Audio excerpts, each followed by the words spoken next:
Assalomu alaykum. Demak, mana bu milliy sertifikatda demak mana shu turdagi savollar tushgan. Demak, shuni ko'rib chiqamiz. Demak, bu hosilaga doir ekan. Nima qilish kerak? Demak, bu funksiyadan hosila olamiz. F dan hosila olishni boshladi. F dan hosila olsam f shtrix 3x + 5 bo'lib qoladi. Endi buni ichidan ham olib qo'yish kerak bo'ladi. Mana. T. Endi bu tarafdan ham hosila olamiz. J ni o'zidan hosila olamiz. X² - x + 2. Va endi buni ichidan ham yana olib qo'yish kerak bo'ladi.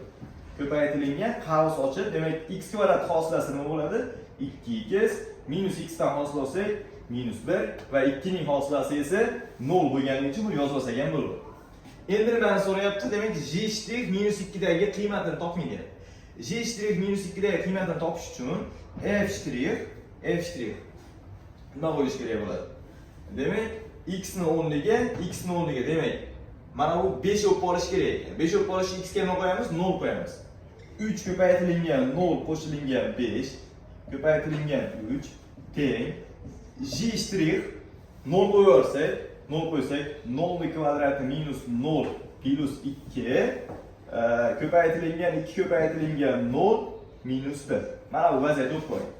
Va bu ifodamiz f' 5 ko'paytirilgan 3 teng j' mana bu yerdan 2 kelib chiqyapti. Mana ko'paytirilgan, demak, mana bu natijamiz nima kelib chiqdi? -1 kelib chiqdi.